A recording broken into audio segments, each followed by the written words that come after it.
ஒப்பாரும் மிக்காரும் இல்லாத தலைவர் தந்தை பெரியார் அவர்களுடைய வாழ்க்கை 50 ஆண்டுகளுக்கு முன்னாலே முடிந்தாலும் அவருடைய கொள்கை சுற்றுப்பயணம் லட்சியம் முடியாது. இந்தியாவை தாண்டி தென்கிழக்கு ஆசியாவை தாண்டி உலகம் முழுவதும் இன்றைக்கு அது பயணம் செய்து கொண்டிருக்கிறது. பெரியார் என்பது ஒரு தனி மனிதர் அல்ல. பெரியார் என்பவர் ஒரு தத்துவம், ஒரு திருப்பம், ஒரு நூற்றாண்டு கால சகாப்தத்தை உருவாக்கி மேலும் பல சகாப்தங்களுக்கு வழிகாட்டி நெறியாக இருக்கக்கூடிய அந்த தத்துவம் உலகம் முழுவதும் இன்றைக்கு பயணம் செய்து கொண்டிருக்கிறது. பெரியாரை பார்த்திராதவர்கள் உருவத்தால் கொள்கையால் ஈர்த்திருக்கிறார்கள். அவருடைய கொள்கையை இன்றைக்கு பேராயுதமாக போராயுதமாக பயன்படுத்துகிறார்கள். இந்த நேரத்திலும் பெரியார் பலருக்கு அச்சுறுத்தலாக பயன்படுகிறார். பெரியார் என்ற தத்துவம்தான் ஜாதி பிணி நோக்கும் மருத்துவமாகும். அந்த ஜாதி வர்ண தர்மம் மீண்டும் RSS இந்துத்துவ இந்தியாவிலே உழைக்க வேண்டும், புதிதாக தழைக்க வேண்டும் என்ற சவால் இன்றைக்கும் பெரியாருடைய தத்துவத்துக்கு முன்னாலே, பெரியார் அணிக்கு முன்னாலே இருக்கிறது.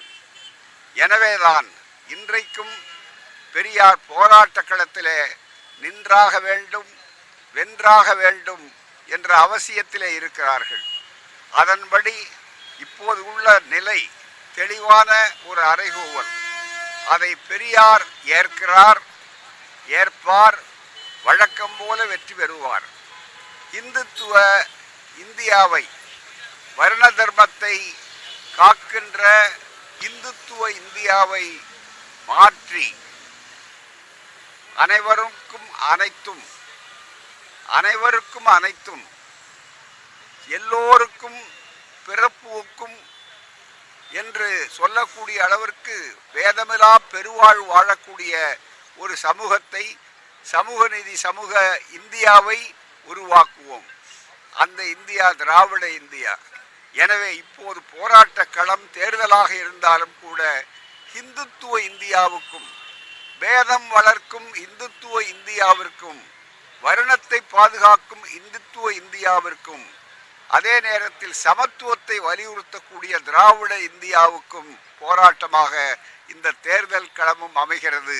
பெரியார் அதற்குரிய விடையை தருவார். மக்கள் மத்தியிலே பெரிய புரட்சியை வெல்வார். இந்த 50 ஆண்டு காலத்திலே அவர் வென்ற களங்களும் ஏராளம்.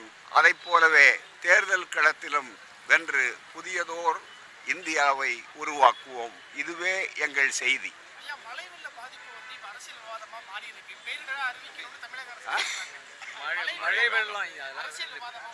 இதைவிட மனிதத்தன்மையற்ற மக்கள் விரோத செயல் வேறு கிடையாது.